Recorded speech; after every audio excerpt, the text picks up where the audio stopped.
Olá, irmãos. Um grande abraço a todos. Estou aqui mais uma vez para dizer que nós vamos estar aqui com maior regularidade, uma vez que no final de dezembro de 2020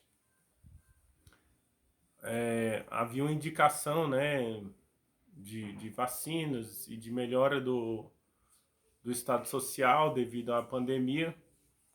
Mas aí o que a gente está vendo é um retrocesso, né? Cidades fechando de novo e a tendência de que a coisa piore, né? Então, sendo assim, nós vamos retornar com as nossas transmissões, né? Vendo a possibilidade também de fazer transmissões ao vivo.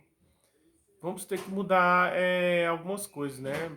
Vamos ter que nos adaptar e também usar aí os recursos da tecnologia, né? Tais como a transmissão de cultos ao vivo, né? Talvez a transferência. O Bispo Sandro estava me falando isso, que lá na igreja ele abriu uma conta só para transmissão, né, e recepção de dízimos de forma eletrônica, né? Porque a igreja ela também não para, né?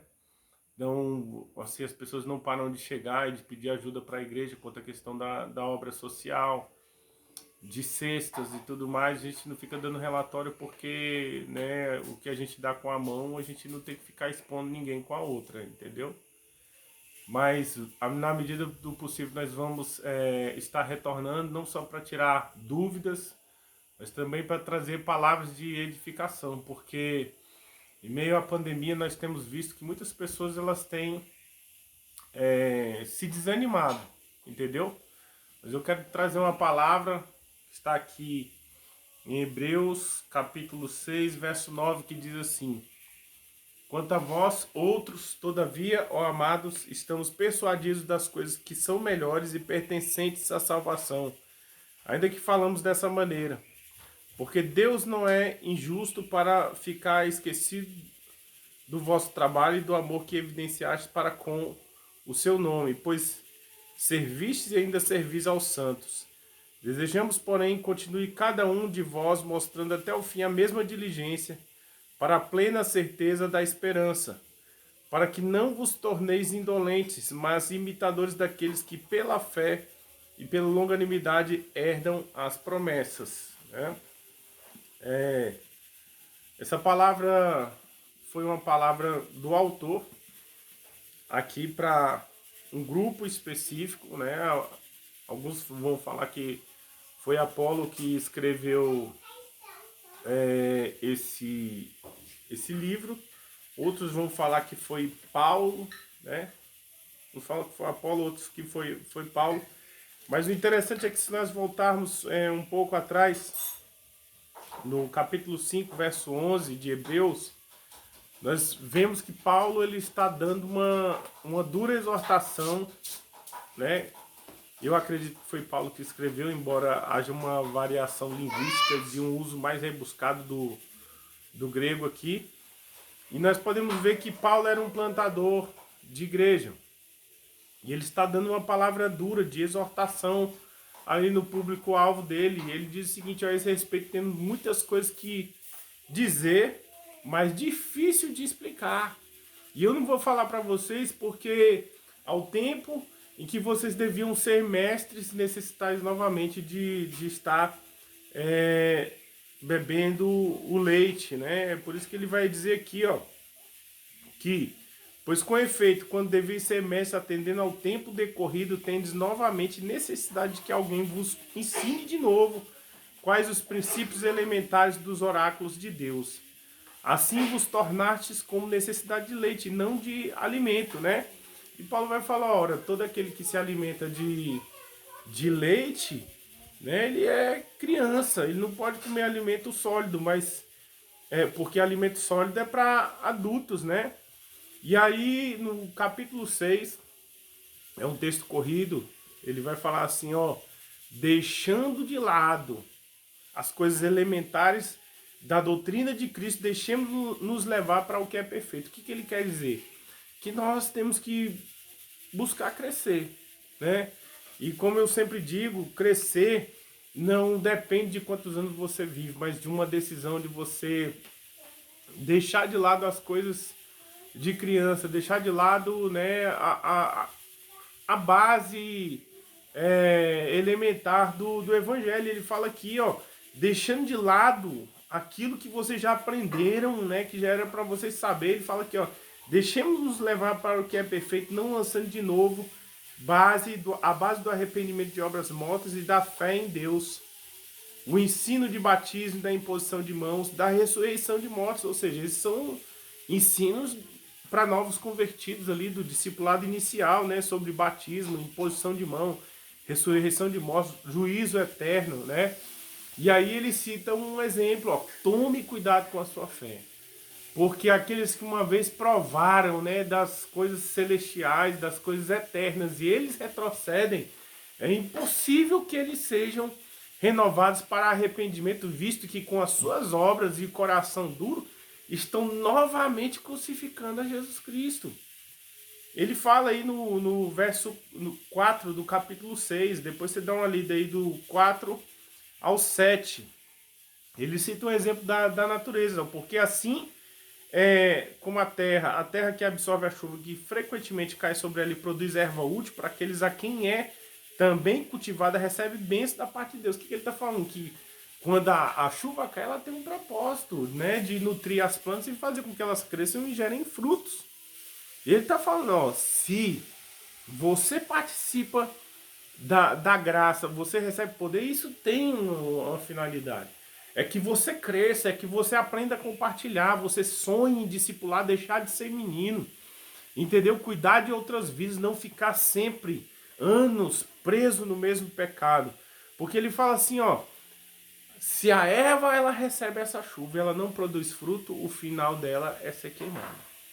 E esse é a mesma coisa que acontece conosco. Quando Deus ele derrama uma unção, quando Deus ele te renova, quando Deus ele te fortalece, ele fortalece com o propósito de que você compartilhe o que você está recebendo, de que você cuide da sua fé, de que você gere frutos. Porque ele fala aqui, ó, mas se produz espinhos e abrolhos, é rejeitado e perto está da maldição e o seu fim é ser queimado. Muitas pessoas reclamam, né, que muitas vezes eu sou duro no falar, mas olha só Paulo aqui, a exortação que ele está dando. Ele está falando, ó, ao tempo que vocês deviam ser mestres, são meninos. Né? Cuidado com a fé de vocês, porque se você prova dos dons celestiais, do poder e não usa isso, você pode ser condenado ao inferno. Ele está falando aqui palavra dura. E muitas vezes, queridos, nós não gostamos, né, de termos a nossa atenção chamada, de sermos repreendidos, ou quando a gente não está andando bem, mas eu quero dizer, né, que tudo que nós falamos com o propósito de que você cresça por amor.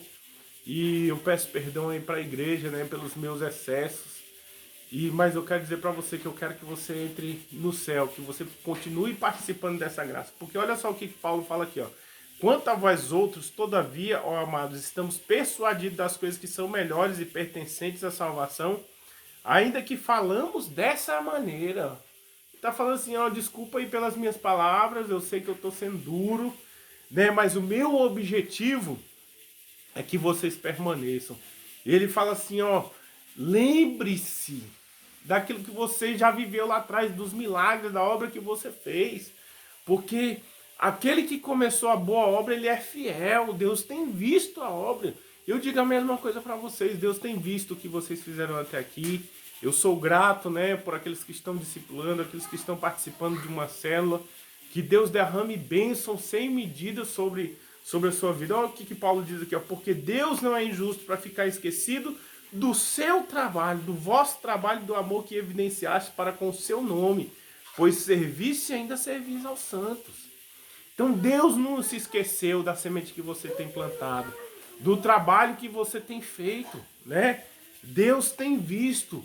E nós temos visto, né, um caos se instalando, pessoas morrendo, né, a economia em colapso, política, uma briga entre Congresso e Presidência da República. Mas eu quero dizer, nossos olhos não devem estar nessas coisas.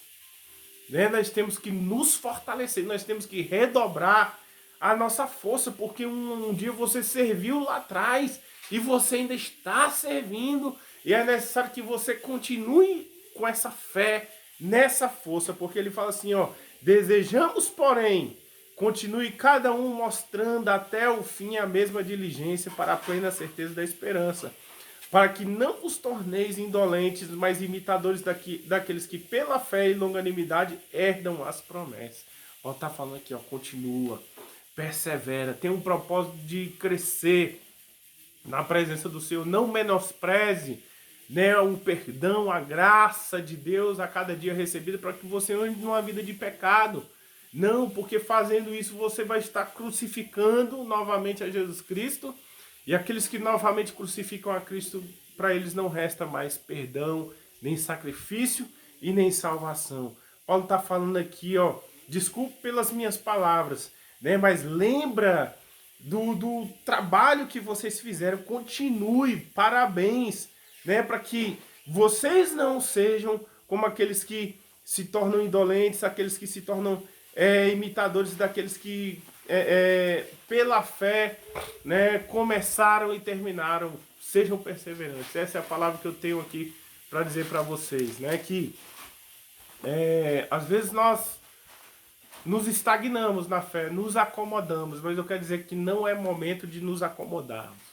Nós temos que levar em conta o sacrifício da cruz, o perdão do Senhor, a misericórdia do Senhor, exercida nas nossas vidas a cada dia, né? E não nos esquecermos daquilo que a gente fez no primeiro amor. Lembra lá quando você lia a Bíblia, quando você buscava o Senhor, quando você orava, Deus está nos chamando a redobrarmos a nossa fé, porque eu acredito, né, que já é o tempo do fim, é o último momento, né? Então eu conto com você para que esteja não só presente nas células, mas para que esteja contribuindo com essa obra que, né, às vezes pode acontecer que de um governador decretar, um prefeito decretar um lockdown para fechar as igrejas, mas o aluguel ainda vai continuar, né? As contas ainda vão estar lá para pagar e nós vamos avançar. Eu vou instalar, né, na igreja uma internet para que a gente faça transmissões ao vivo dos nossos cultos, entendeu? Para alcançarmos pessoas, talvez em outros países, né? Nós vamos evangelizar, vamos estar constantemente gravando vídeos aqui, tirando dúvidas dos irmãos. E peço aos líderes que não seja só eu, né? Eu vou divulgar aí a senha do canal para os líderes da igreja, para que vocês estejam também gravando mensagens para a igreja, gravando mensagens para os seus discípulos, né? Vamos avançar, não é hora de retroceder. É hora de nós buscarmos ao Senhor e eu conto contigo. Um grande abraço e fica na paz.